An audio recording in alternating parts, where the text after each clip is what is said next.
Hey everyone. I'm Susan Thompson, 33, killing it in my marketing career, and until recently, living what I thought was the dream life with my husband, Derek, in our charming suburban home. We had it all, or so I thought. Weekend dinner parties, spontaneous road trips, and my home office, which was my sanctuary. I'd spent months getting it just right, with an ergonomic chair, inspiring artwork on the walls. The perfect space to get lost in my projects. One Saturday morning, I called out to Derek, "Babe, I'm heading out to the farmer's market. Want anything special for dinner?" "Nah, just get whatever looks good," he mumbled, barely looking up from his phone. I shrugged it off, but the distance between us had been growing, and each disengaged reply only made it clear. Still, I pushed it to the back of my mind, focusing instead on an exciting work project that had just landed in my inbox. My chance to really shine. When I got home from the market, I found Derek on the phone, talking in hushed tones. Yeah, I know. We'll figure it out," he muttered, quickly ending the call when he noticed me. "Everything okay?" I asked, eyebrows raised. "Oh, just work stuff." "Nothing important," he replied, brushing it off. I had an urge to press further, but something told me to let it go. Instead, I buried myself in my project plans and strategies, the deadline swallowing any lingering worries. But days went by, and Derek's secretive phone calls didn't stop. I'd overhear bits and pieces like she doesn't need to know yet, and we'll deal with Susan later. Red flags waved in my mind, but I ignored them, telling myself I was just stressed. Then came the family barbecue. That's when I met Derek's sister, Megan, for the first time. Trying to make small talk, I asked, "So, Megan, what do you do?" "Oh, I'm between jobs right now," she laughed, a carefree laugh that grated on my nerves. "Exploring my options." Derek's mom chimed in. "Megan's always been a free spirit. Can't tie her down to one place or job for too long." I nodded, but something about Megan's gaze, lingering on our house, left me unsettled. Later that night, I overheard Derek on the phone again. "Don't worry, sis. We'll figure something out. You know I've got your back." A knot formed in my stomach. I could feel something was coming, but I had no idea how much my world was about to shatter. The next evening, as I walked through the front door, I froze. There was Derek and Megan, hauling my desk out of my office. "What's going on here?" I demanded, my heart pounding. Derek turned, eyes wide. "Oh, hey, babe. You're home early." "Clearly. What are you doing with my stuff?" Megan smiled. "Surprise, I'm moving in." A punch to the gut would have hurt less. "Moving in? Where exactly?" Derek cleared his throat. "We thought Megan could use your office for now. You know, since she needs a place to stay." "For how long?" I asked, incredulous. "We figured the garage has plenty of space for you to work," he said, as if it were the most logical suggestion in the world. The garage? I felt my face flush. That unfinished, freezing garage. Megan had the nerve to look offended. "It's not that bad. Besides, I really need this room. You understand, right?" I didn't understand. Not one bit. "Derek, can I talk to you privately?" I said, voice barely holding back the anger.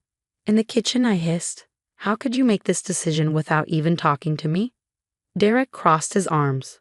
"Susan, she's family. She needs our help right now. And I need my office. I have deadlines, projects. I can't work in a garage." His expression hardened. "You'll figure it out. Megan needs this more than you do right now." Standing there, speechless, memories of my childhood surged up, always moving, never having a stable home. I'd worked so hard to create a life, a space that was finally mine, only to have it taken from me. I tried to make the garage work. I really did. Between the cold and the damp, working in the garage became a nightmare. My laptop started glitching from the humidity, and I felt like I was coming down with something from the chill. "Derek, I can't do this," I called out one evening. "My laptop's acting up, and I think I'm getting sick from the cold." He barely glanced up from his phone.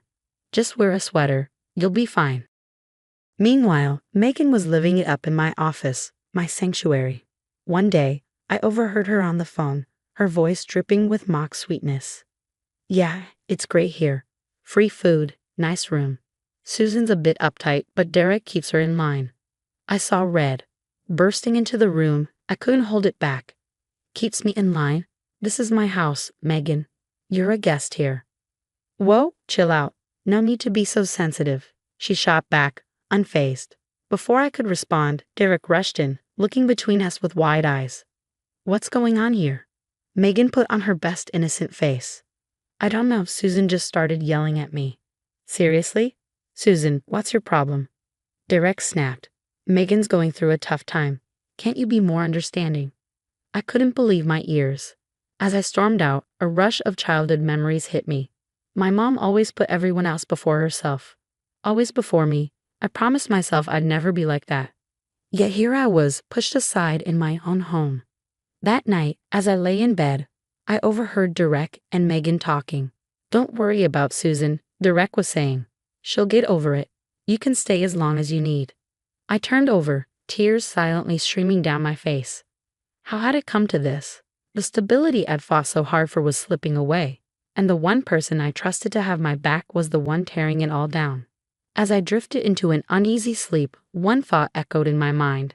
Something had to change, and if Derek wouldn't stand up for me, then I would have to stand up for myself. I couldn't take it anymore. I needed to talk to someone who'd actually listen. The next morning, I called Jasmine and asked her to meet me for coffee. Girl, you look like hell, Jasmine said as I slumped into the cafe chair. Thanks, I muttered, feeling like I was already defeated. I feel like it too. I spilled everything.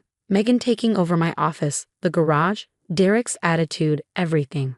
Jasmine's eyes widened. Wait, he moved his sister into your office without even asking you. And now you're stuck working in the garage? That's messed up, Liv. I know, I sighed. But he says she needs help and I can't just turn her away. No, stop right there. Jasmine cut me off. What about what you need? I blinked, taken aback. What do you mean? I mean, it's your house too, and honestly, you might want to think about whether this relationship is even worth saving. Her words hit hard, but deep down, I knew she had a point. The next day at work, I confided in Tyler during our lunch break. Well, that's rough, he said, shaking his head. No offense, but your husband sounds like a real piece of work. It's not just the office thing, I admitted, biting my lip. He's been weird about money lately too, questioning every purchase I make, but apparently it's fine to support his sister. Tyler leaned in, his expression serious. Susan, that's financial control. It's a form of abuse. The word abuse made my stomach churn, but it also opened my eyes. I hadn't seen it for what it really was until now. That evening when I got home, I found Megan in my favorite blouse. Oh hey Susan, hope you don't mind. I borrowed this. It looks better on me anyway, she smirked. I froze. On a coffee table, my makeup was scattered across the surface. Are those my cosmetics? I demanded. Yeah, I ran out. No big deal. It was the last straw. Actually, it is a big deal. That stuff's expensive, and you didn't ask. Megan's face crumpled. I can't believe you're being so mean. I thought we were family. And then, right on cue, Derek walked in. What's going on? Megan's just yelling at me for borrowing some things, Megan sniffled, playing the victim. Derek turned to me, his face hard. Seriously? You're making her cry over clothes and makeup. That's not the point. I shouted, frustration rising. No, you listen, Derek cut me off. Megan's family. If she needs something, she can use it. End of discussion. As they stormed off, leaving me standing there, I felt more alone than ever. Over the next few weeks, I threw myself into work. I stayed late at the office, volunteered for extra projects, anything to avoid going home. During those long hours at work, a plan started forming. I opened a separate bank account and quietly started setting money aside.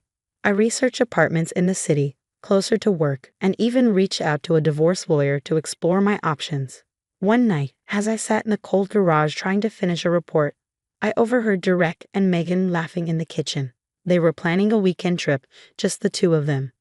Don't worry about Susan, Derek said dismissively. She's so busy with work she probably won't even notice we're gone. In that moment, something inside me snapped. I realized I'd been holding on to a marriage that no longer existed. Derek had chosen his sister over me time and again. I deserved better. A partner who respected me, who prioritized our relationship. It was time to choose myself. The day of my big presentation finally arrived. My hands shook as I stood before the executives, but I nailed it. When the room erupted in applause, my boss pulled me aside, saying, "Susan, that was incredible. We're promoting you to senior marketing director." I could barely contain my excitement. That night, I broke the news to Derek. "They're giving me an office downtown. It's required for the new position." He barely looked up from his phone. "That's nice. More space for Megan here, I guess." I bit my tongue, knowing he had no idea what was really coming. Over the next few weeks, I prepared. I signed a lease on a cozy apartment, packed a few boxes at a time when no one was home, and finalized my divorce papers.